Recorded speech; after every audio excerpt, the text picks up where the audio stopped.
What's up, everybody? Sam Smyers here. Today, I want to show you how I made my latest tech house song, Higher. Now, before we get started today, if you're watching this video, then you're probably seen some of my other videos. And if you're not yet subscribed to my channel, please go ahead and subscribe. And also, please go ahead and give this video a like to help with that YouTube algorithm. All right, let's go and jump right into it. Let me just play you a little preview of my track so you can get an idea of how it sounds.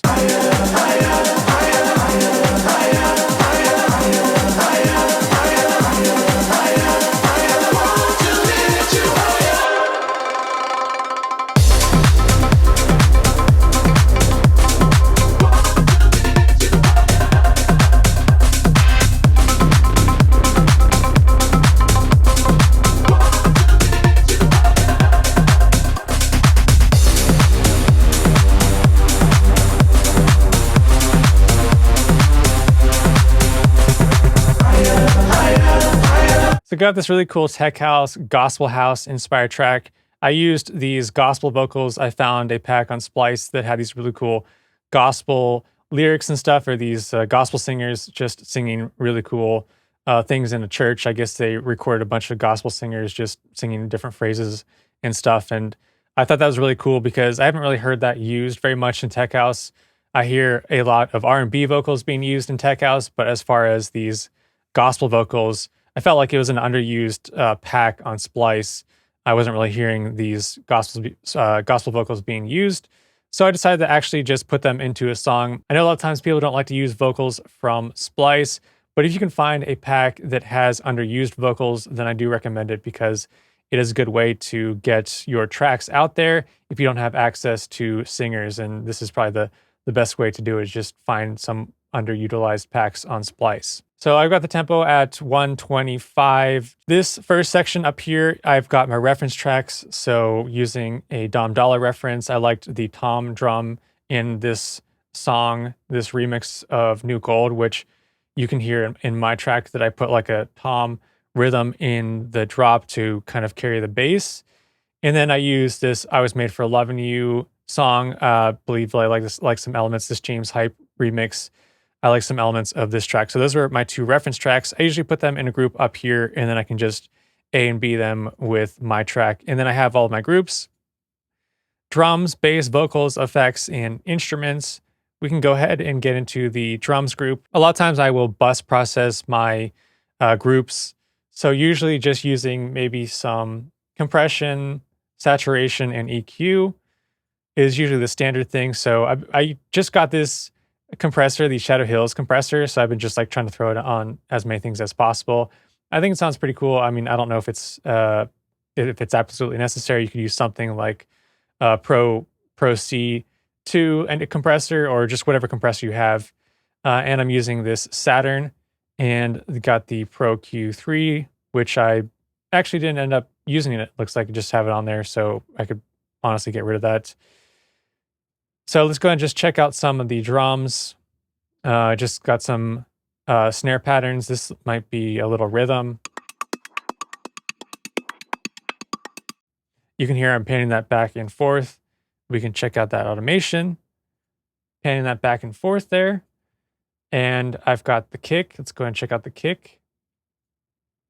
I really do like the, what's that, TA? So Tool Room Academy, I think that's what it is. I do like all the kits that Mark Knight does, Tool Room stuff on Splice for like house and tech house.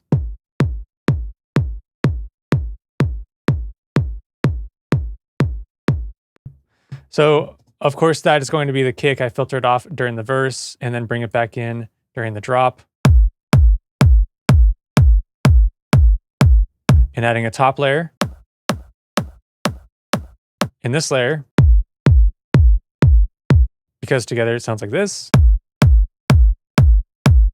And a lot of times for kicks, you can like shape them, make them a lot shorter for house. But for tech house, I feel like the kicks are actually a lot longer. So I'm not sure if I think I just made these, cut these a little bit, and then it looks like I chopped this a little bit and then consolidated this thing. But for tech house, you can actually use like longer kicks. And I think if you listen to like techno, especially techno, you have those like really big kicks with like a lot of reverb on them. So For a lot of other genres that I'm used to, I think I would use maybe like a shorter sounding kick. So maybe I would even chop it a lot shorter. So maybe like half of this. So let's see. Let's just see what that would sound like if I chopped it half this length.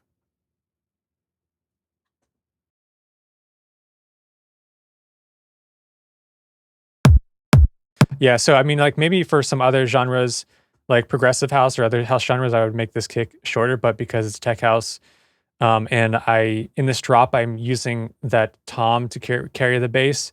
I have a longer kick, and I realized this when I was just like listening to a lot of James Hype tracks and just listening to the kicks in his songs, and I noticed he uses like kicks that have a really long release. Then here's the tom. For the verse, it's the same rhythm that I use in the verse, but I use a much bigger and brighter tom during the drop.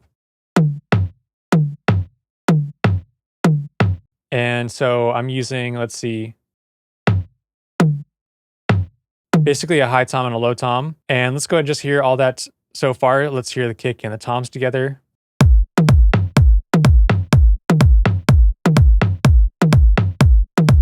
Now that's a very familiar rhythm, especially if you listen to reggaeton or Latin music or Latin house music. So that's kind of like the rhythm that I was emulating, was that da da da rhythm with the toms there, just to really kind of like bring out the rhythm. And I didn't have that tom in there, and originally, like when I was making the demo, and then I eventually added it in there just to kind of give it some more groove. And of course, for the tops group, let's go and just listen to these tops here. So those are the tops during the drop. Listen to the tops in the build-up.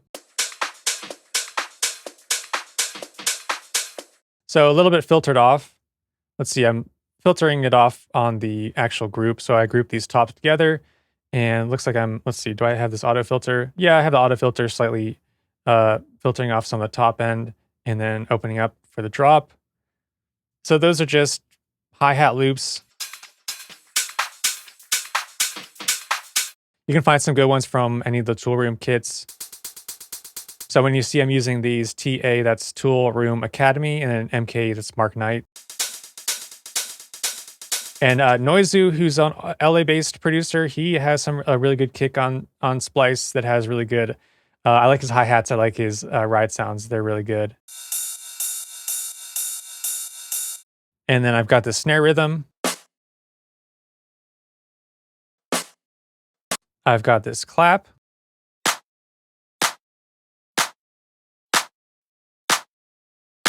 Those are the two clap layers, and then this is just like your typical snare riser for the build up here.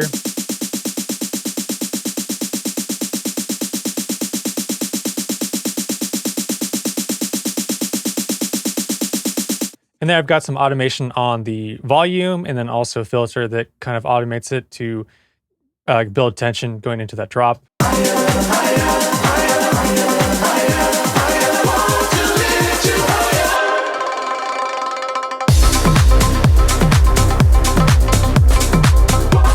Got some crashes there, and that basically does it for the drums. I have some other short crashes during the second verse part. Just like really short sounding crashes randomly there, but that's basically it for the drums. Let's go and just solo all the drums together so you can hear them. And also, I just want to, before I get too deep into this, I'm actually doing some automation on my masters. So I have it -2 dB, and I bring it back up to 0 dB when I hit the drop, just to get that drop to hit a lot harder. And that's something that you can do if your drop isn't hitting as hard. You can actually lower the level of the master to something below 0 dB for like the verses and the pre-choruses, and then bring it back up to 0 dB for the drop. But you don't want to go over 0 dB unless you want to intentionally clip your master.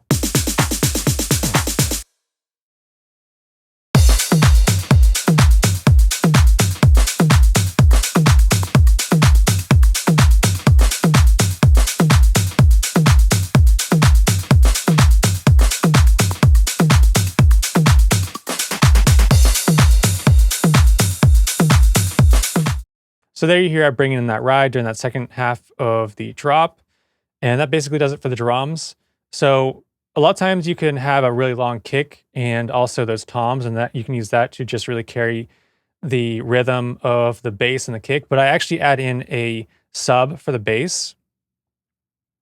So let's check out the bass group now. And for the bass group, I only have one bass in this bass group.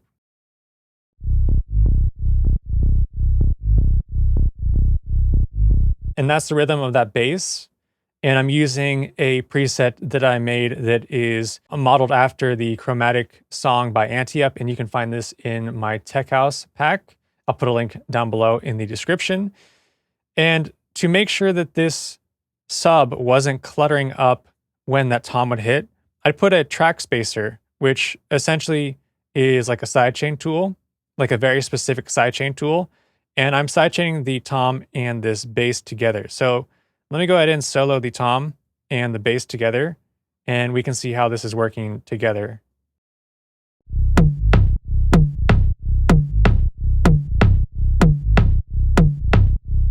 So this is essentially bringing down the level of the sub every time that tom hits, and that just helps that tom hit harder basically in the whole mix.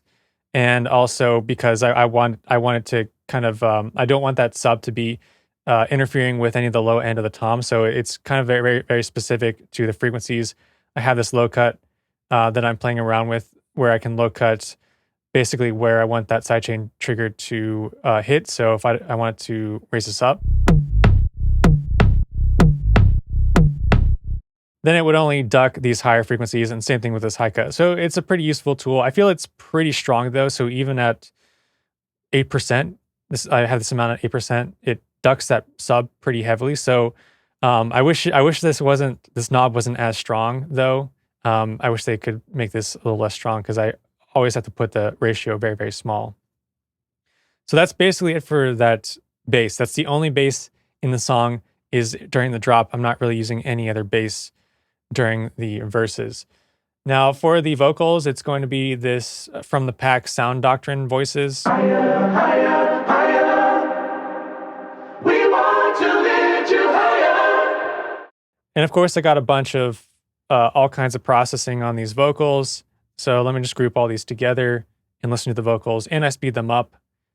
This is them dry. Higher, higher, higher.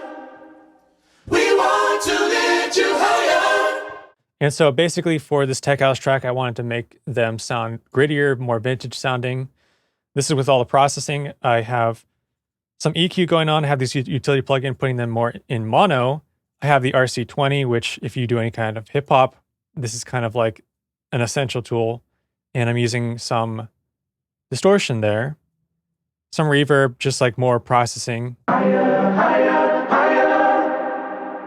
We want to lift you higher. And that's what it sounds like with that processing. Now, during the drop, I'm using this effect, which you hear a lot in this new genre. People are calling it Stutter House, whether that is a new genre or not new genre. People are kind of arguing. So this vocal, I'm adding the stutter effect. And you can use a lot of tools to do that. I'm using the auto pan at 0 phase, and at 180, it'll actually pan them to the left and right channels. But at 0, it actually makes this stutter effect happen. And I can adjust my shapes, like put on a sine wave or a triangle wave, but I have it on saw wave. And you can use this auto pan if you have Ableton, or I believe you can use, the other one is by Cable Guys, and that one's called Shaper Box. And then there's another one by LFO Tool. And that's how you can achieve this auto pan effect. So that's how I'm chopping up those vocals to make them sound like that. And then I just have like another echo that echoes out. And at the beginning of the track, Higher, higher, higher. We want to lift you higher. Higher. you hear all that I have are the instruments and those vocals. So let's get into the instruments next, but let's go over some of the effects. I'll put all my effects together. Nothing too crazy with effects, just risers, build-ups, crashes, just download samples for those. And the instruments. So the organ I actually found from the pack as well. So the vocals and the organ sound are from that same pack.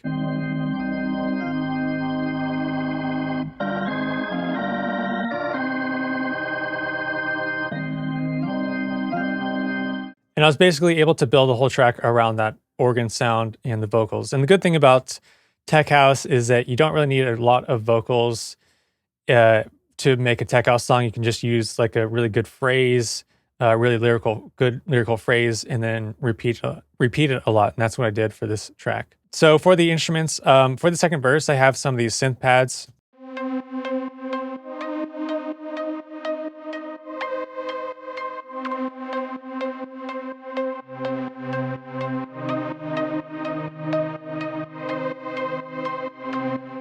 And they're all Serum sounds. That's just to make that second verse a bit different.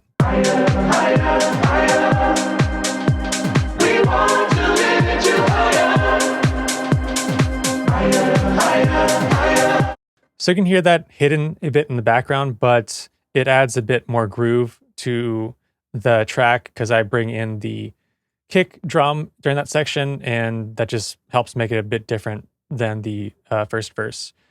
So then I have this like square lead. And let's see what that is. So that was actually a respace, and then I turned it into a lead. So I guess it started out as a respace womp. And then this is just like an atmosphere. And now the lead sound.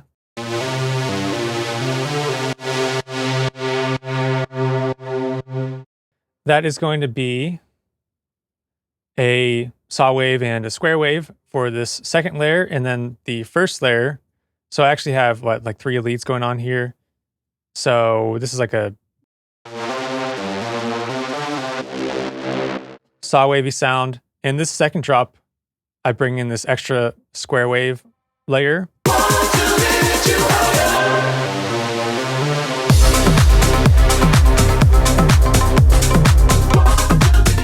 And you can see I've got some automation going on with the EQ, and then I'm bringing in some reverb, adding in like some compression, kickstart, sidechain compression to duck it out of the way when that drop comes in, to make sure that there's a lot of impact for the drop and making room for the kick.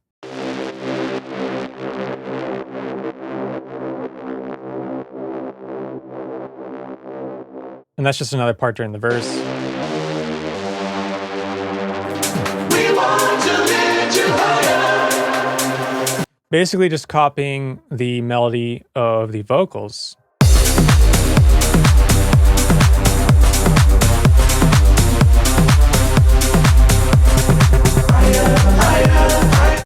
And then I have this lead that is like a plucky lead.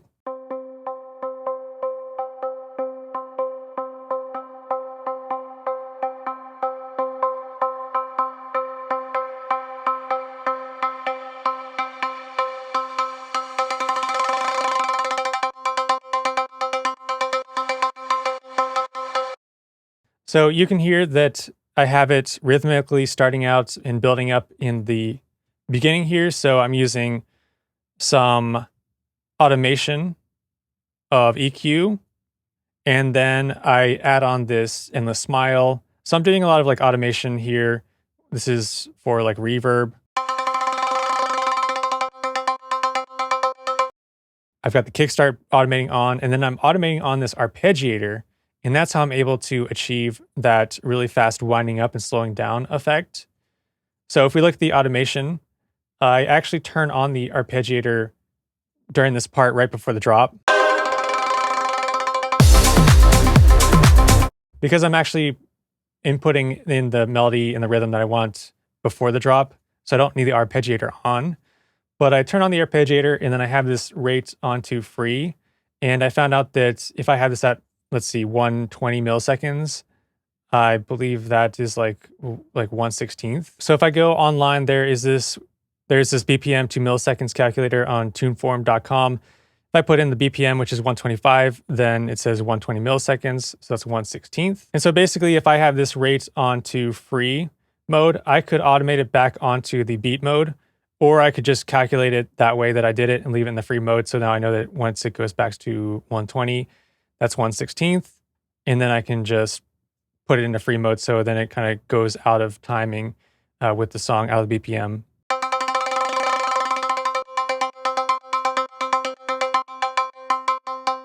So there you can hear it's in time in this section, and then it all of a sudden gets slower there, and I'm not really, it kind of slowly falls out of time with the song. So that's kind of like a unique technique that I hear being used in a lot of tech house tracks, is using this arpeggiator to create that winding up, slowing down effect. And I think Mal P does it in his song, which is Give Me That Bounce.